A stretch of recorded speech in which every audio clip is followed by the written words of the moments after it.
Hello, hope you're doing very well. Welcome back. A couple of days ago, I saw a little thread on one of the Facebook groups lamenting the fact that you can't map an external controller or a macro to the ARP button. The reason being that would be really nice to be able to punch it very quickly in and out to create ratchets and things like that. So I'm just going to show you a quick kind of workaround for that now.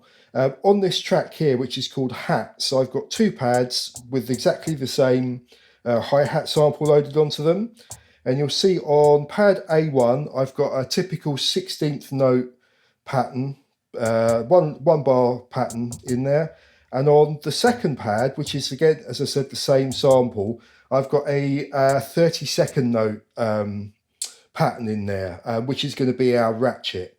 So before we go any further, the thing we need to do, and this is the most important part, is our ratchet pad, the one that's going to be the faster tempo. We need to mute that pad, and we do that by pressing and holding mute and tapping the pad, and that is now muted. So what we're going to do is create a macro. So we go to menu and macros, and if we go to project 2, that one is default empty, so that's where we're going to start. And we're going to create a macro on the knob above. You could use any one, but we're going to create it on the knob, above our hi-hat pattern. So the first thing we need to do is tap that button, then tap plus, and we're going to go down to track, and hats is the track we want to mess around with. We're going to go down to pads, bank A, A1, which is our first pad, go to mixer and pad mute. Now what we need to do is select that one, tap momentary, and just up the little up arrow and click toggle. And now you'll see that when we tap that, because it's momentary, the mute comes on and off.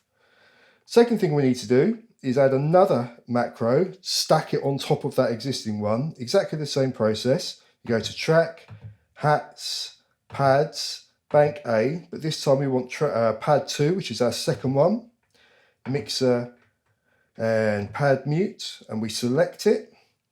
Exactly the same, we want momentary and toggle, but this time we're going to tap the flip button, which inverses the parameter. And now you'll see when we tap it, it mutes the original one and unmutes the second one just by tapping it once.